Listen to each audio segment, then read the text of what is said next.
Welcome to another episode of Creative Session, and in this video we're going to look at how to generate a random landscape using Kangaroo tools and a hexagonal grid. So for this exercise we're going to actually start with a hexagonal grid and turn it into a planar mesh surface, and then I'm going to see how we can get it to work in 3D by using Kangaroo physics engine. And then afterwards we're actually going to see if we can give it some color and test the landscape to behave in different directions. So for this one I'm going to start with a hexagonal grid, and we can take the default resolution of this. It's going to generate 25 cells initially, and our initial goal is to actually turn these into mesh surfaces. And you can also start with the gridded mesh. That would actually be a lot easier, but I realized that doing this exercise on hexagonal meshes actually gives a lot better results. So our first step is going to be to explode these hexagonal cells so that we get their segments and vertices. And then I'm actually going to connect the let's say polyline. I'm actually going to connect the vertices into polylines, and I'm actually going to extract the areas, the centroids from them, so that we can turn these segments into triangles. Now if you actually do extrude to point, choose the line segments and the centroids, you will get surfaces as triangles. But what we want is these in as meshes, and you cannot simply say mesh to this, and if you bake this you would actually see that the divided the surfaces can actually sometimes get divided into different subregions, and that's something we actually don't want. So we want to get precise meshes in this case. So I'm actually going to delete this part, and we would have to do put these points together using the weave command and get the endpoints from the segments. This might be a bit tedious, but it actually seems like a way of getting rid of the difficulty with the hexagons and the triangles. So I'm going to give the endpoints and the centroid, and we want these to be flattened, and we want these points to be grafted so that each point group with the edges. So right now what I'm doing is I'm getting the endpoints of an edge and the centroid, so I'm getting triplets now, and these would be, I don't think it took this one as 2, so we want to weave these 3 points together so we get triplets. And these triplets are going to define triangular meshes.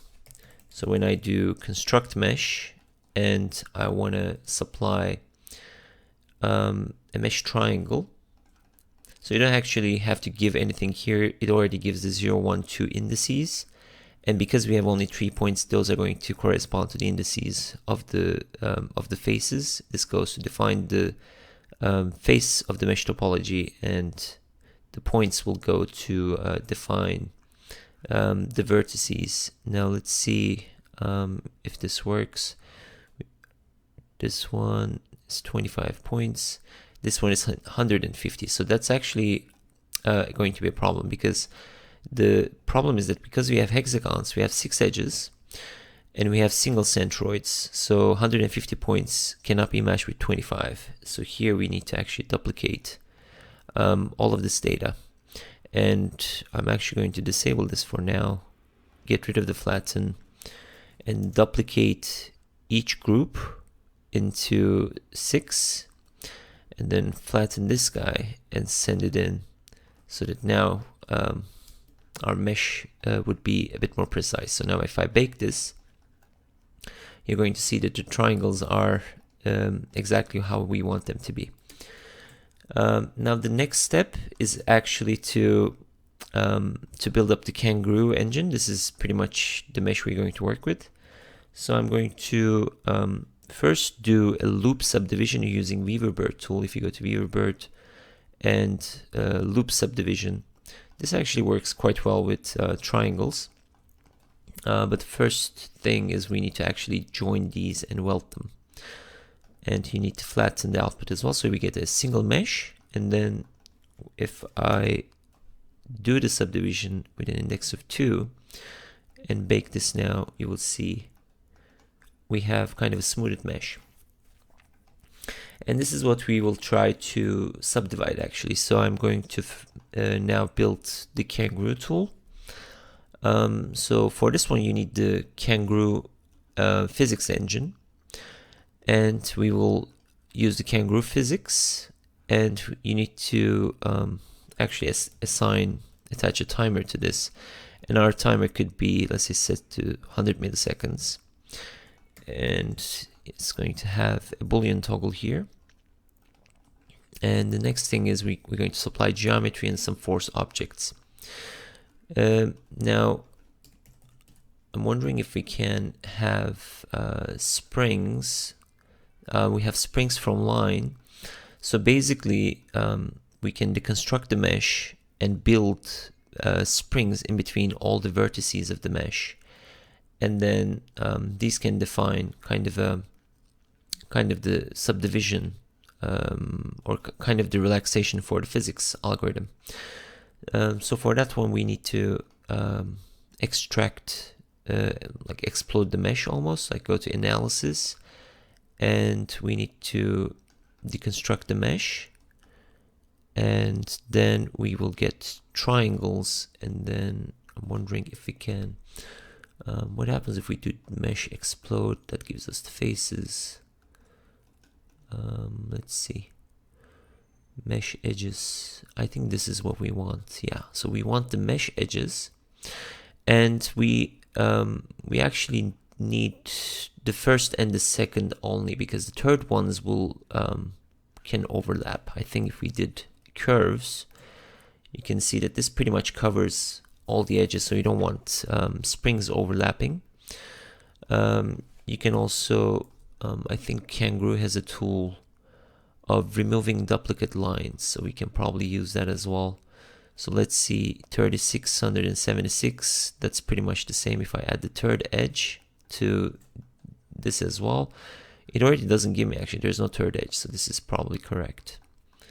So I'm going to do like that. We don't need this one. And these are going to be my connections.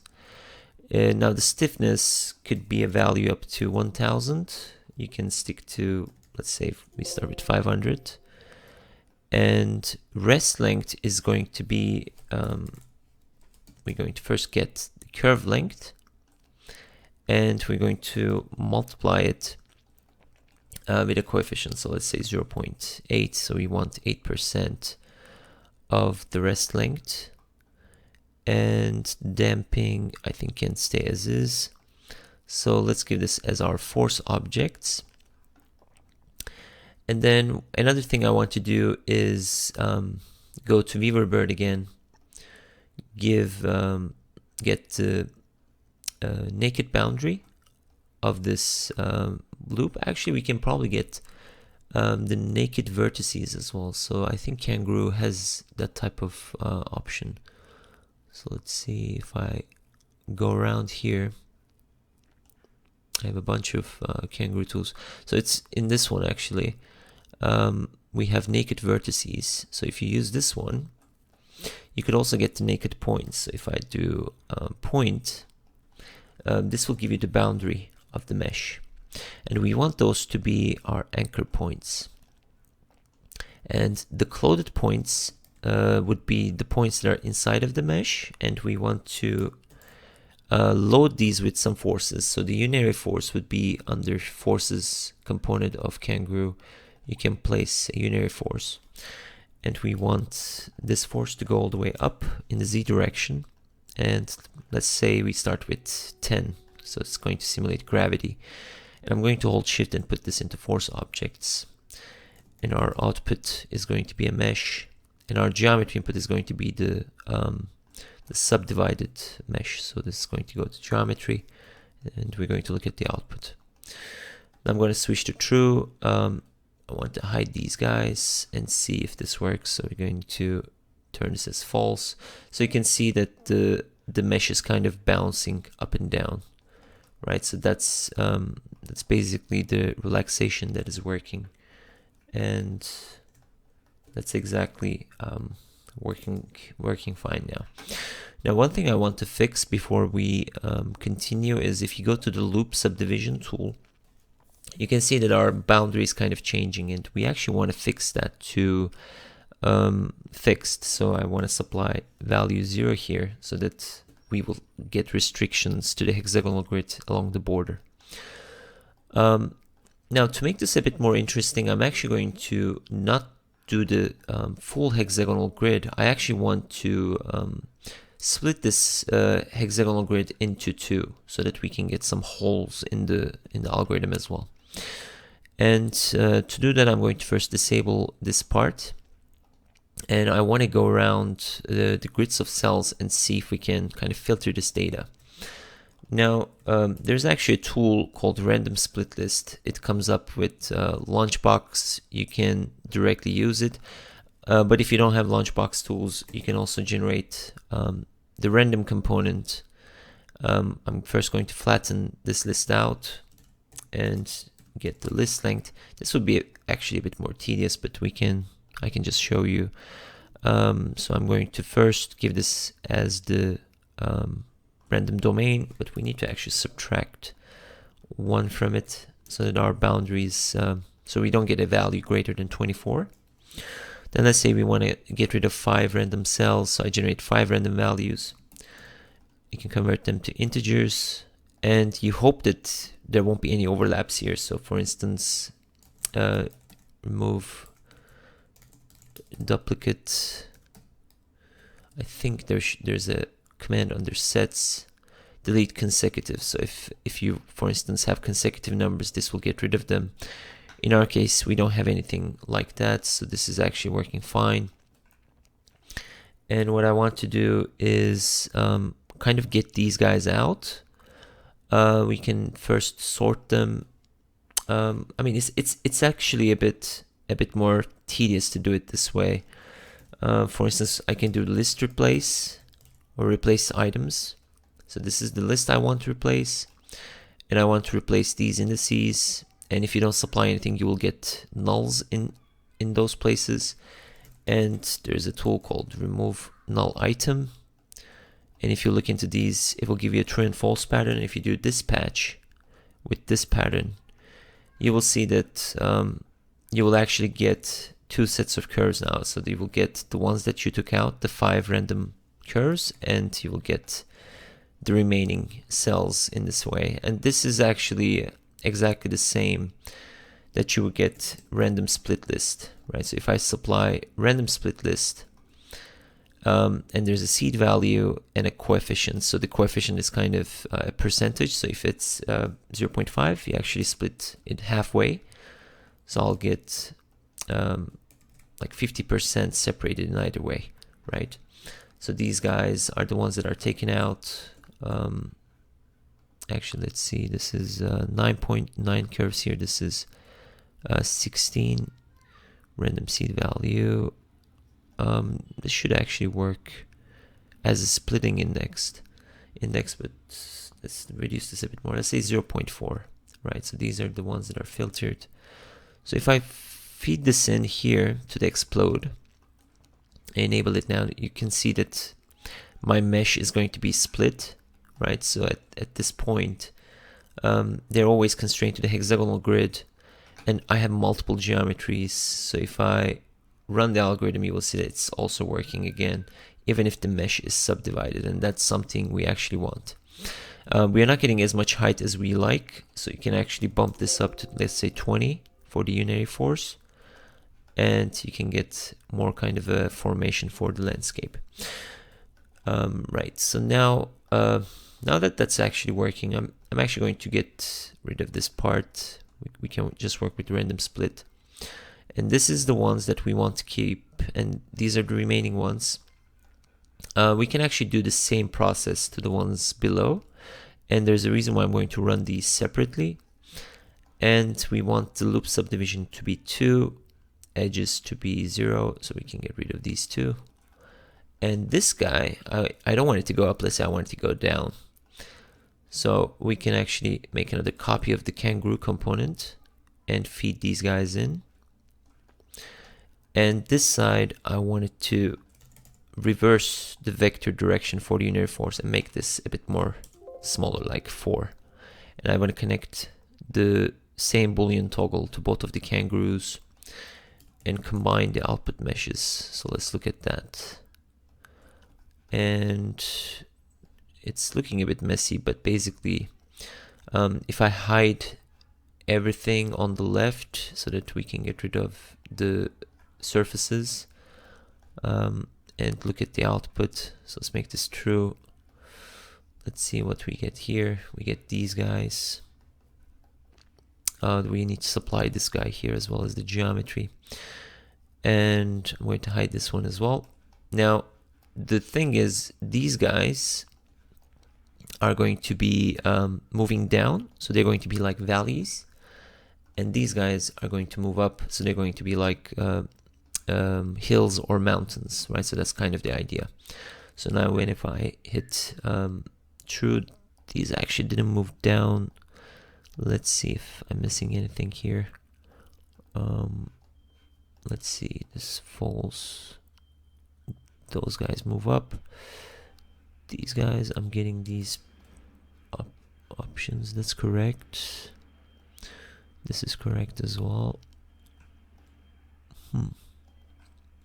Let's increase this one a bit. Let's look at the naked points. And those are correct too. The unitary force is going down. That's correct. Let's just run this guy on its own. Yeah, so there's some sort of movement. They're actually moving down. Let's make these together. Okay, I think it's working. We can probably increase this value a bit more as well, because we have just a single grid there. I don't think we were able to see it. So now when I move it, you can see that we have movement in both directions. So if I bake this, we get 2 separate meshes. But if you look at the mesh data, you're going to see it's kind of a random topography.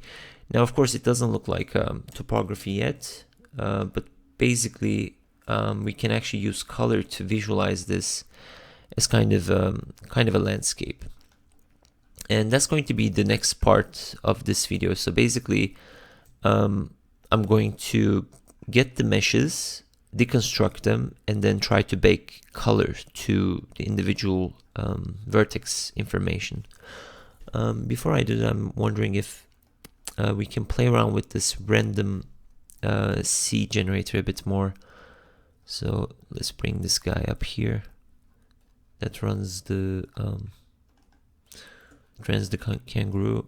So I actually want to know if we are getting kind of a good distribution. So these are going to be the valleys. So maybe we can reduce their numbers a bit. So let's keep it at 0.8. So let's hit true. Now we get slightly less of damping. So maybe we can actually play around with the stiffness values a bit, and the rest lengths. So what if we kind of reduce the stiffness? You can see that we are getting more and more vertical deflection, and we can get more mountains this way. We can also increase the rest length to be at 1, so you get kind of more mountains in this case. So we can actually play around with the height a lot more. Now I'm actually going to bake this. We might actually be able to do this on the go. So let's say we deconstruct this mesh. So what I want to do, you can see that when we deconstruct the mesh, we get the vertices, faces, and there are vertex color information, but right now we don't have any colors for these. So what if we get the Z value of the vertices? So if I do deconstruct the points so we can get the z values, and I want to look at the bounds of the z values, and I want to flatten this so we get kind of a unified interval. So the minimum value is at minus 1.35, the maximum is 1.38. So I'm going to deconstruct that domain. So you can go to math domain, deconstruct domain, and we're going to use a gradient map in this case. And we can start with, let's say I have a bunch of presets, but you can start with anything you want. Let's say this yellow for low values and magenta for high values. So my starting value is going to be at 0. Ending value is going to define L1. And the t value is going to come directly from the points. And if you do construct mesh, all you have to do is feed in the vertex values, the face values, and then this will become the color. So now the color, the mesh you're going to generate will actually have color embedded in it. So let's disable this too. So you can see now it's kind of looking like a topography. Let's hide these guys as well, and this too. Yeah, so now you can see it has a lot of creases, and if you bake this, it will also have the color information in it. So you can see now, if I'm in rendered mode, so this has all the color in it too. One thing we can probably do, because this is a last step operation, we can probably just weld these again using the weaverbird command and feed this as a single mesh, so we will get a lot of seamless connection. And what you want to do is play around with the colors. So for instance, the highest value, you can add a new vertex, and this one, let's give it white. So let's say we have kind of snow on top of the mountain. This one, let's give it brown. We can also go to the web. Let's see if we have a brown there. What about the system? No, that doesn't have enough colors. Let's do custom maybe. I mean, we can enter the RGB values as well. I'm seeing if maybe dark goldenrod. And you want the left and right of this to be identical, so you can just move this up. And let's add another one.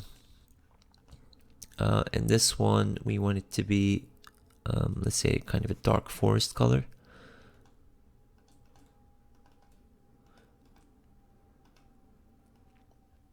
Green. There's forest green. We can also do dark green.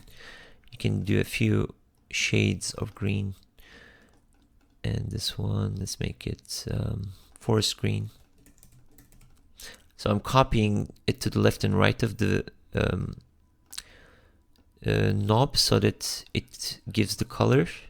And let's have another color here for the, let's say we have beach or something. And then this one is going to be kind of a light bluish.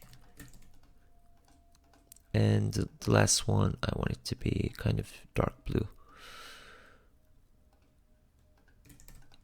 Yeah, that will do, I think. So you can see this is kind of the lowest point, and this is the highest point. And you can also move these around to control the percentages. So I mean, we probably want the snow to be really thin, and we can move these around a bit more to kind of control the percentages. So like yellow could be just a small threshold between these, right? So I'm going to bake a few so that you can see how you can work with this. All you have to do is actually change some of these parameters, maybe the seed value. And if you want, you can also open the boundary condition. So you can see like where the boundaries are going to be, maybe change the percentages, and then hit false so that you will get kind of a new landscape. And I'm going to bring the end result a bunch of these. So let's say this comes in here, and And I'm going to bake this as well. So that's kind of the second landscape. The third one, let's change this again. Maybe we have more valleys in this one. Make that one too. And the nice thing about these are you can actually plug these into each other, right? So you can actually connect them at their vertices. I have a bunch of snapping options at the moment, so I'm just going to limit it to vertex. So we can just connect this vertex to that one. And once you do that, they should actually look pretty consistent. So let's see. We're actually getting a bunch of, different color transitions here. The Z values are actually the same. You might actually want to just bake the meshes and do this at the end. That can also work, I guess. So for instance, you can probably disconnect this. And let's bake a last one. So this guy, let's put it here as well. So let's see if we can make another one. Make this true. Let's bake this too. So this is that. And I'm going to get this guy in here. You will have sharp creases because we kind of restricted it to the hexagonal grid. But then let's say we actually give these guys here, join them, and then we want to give it a unified color. So if I bake this,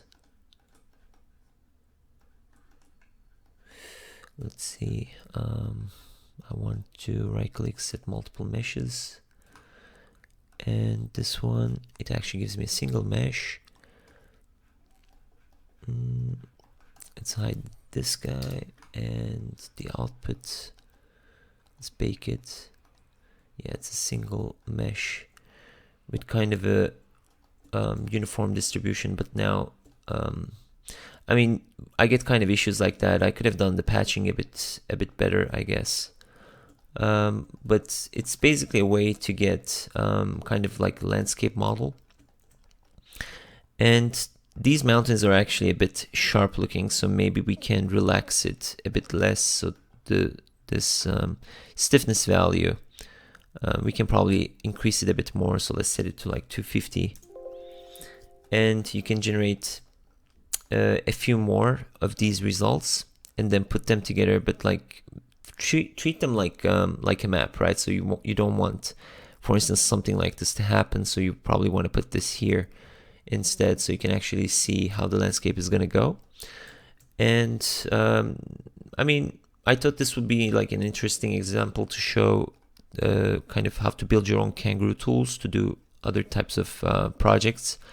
I hope this was kind of informative about working with it. So you can actually use Beaverbird's tools to subdivide the meshes to get more definition, and then build up kind of a spring out of the mesh edges, and use Kangaroo to run the physics simulation. But you need to load kind of a unary force to move it up or down if you're working simulating kind of the gravitational movement. Then at the end, I kind of had this cool part where we can deconstruct the mesh and get the Z information to map it onto the mesh itself as a color map, right? So now we are putting color information directly onto the mesh, and you can build your own custom landscapes like that. So thanks for watching, and if you have any questions about this video, please leave a comment below. I'll be doing more tutorials about Kangaroo tools and working with colored meshes in the future as well. This was kind of a preview of the tools I want to cover in the coming weeks. So if you don't want to miss them, please consider subscribing to the channel. I upload new videos every other week. Thank you so much.